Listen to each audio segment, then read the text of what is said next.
Nom de Dieu, de putain de bordel de merde, de saloperie, de connard, d'enculé de ta mère.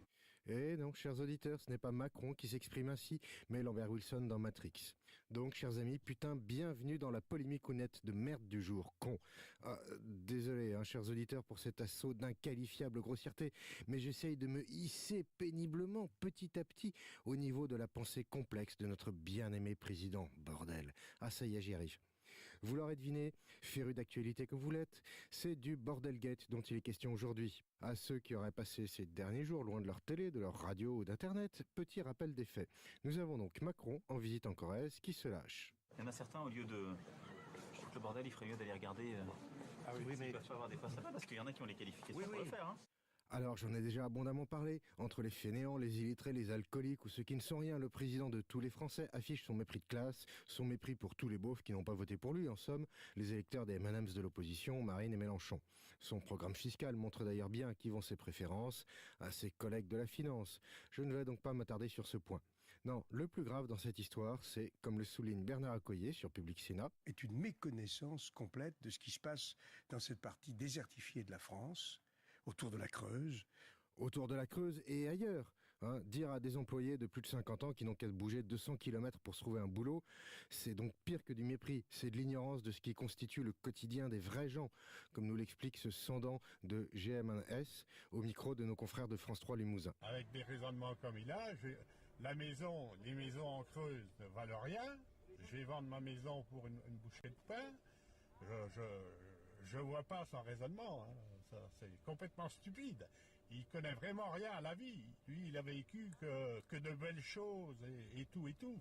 Il connaît pas la vraie vie. Eh oui, on ne saurait mieux dire.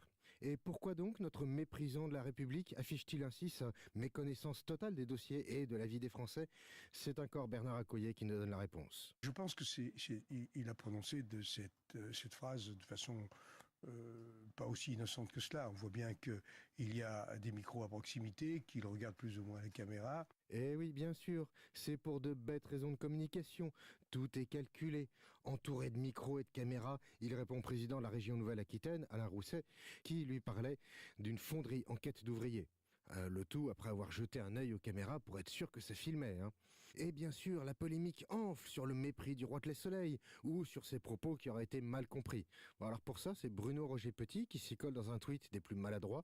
Enfin, pas plus maladroit que quand il était propagandiste du pouvoir, mais payé par une rédaction.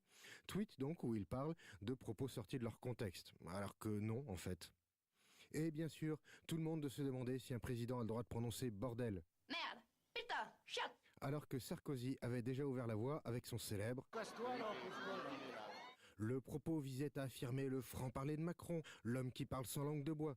D'ailleurs, le hipster du gouvernement, l'amoureux transi, Castaner évidemment, croit bon d'en rajouter une couche à ce sujet, nous racontant en substance que son chéri fait des efforts pour mettre sa pensée complexe au niveau du beauf moyen. Je pense que le président de la République a raison aussi de parler comme parlent les Français. C'est pas parce qu'il est président, c'est pas parce qu'il est cultivé, et vous savez qu'il l'est plus que la moyenne, qu'en même temps il doit s'interdire l'usage de certains mots qui sont des mots courants.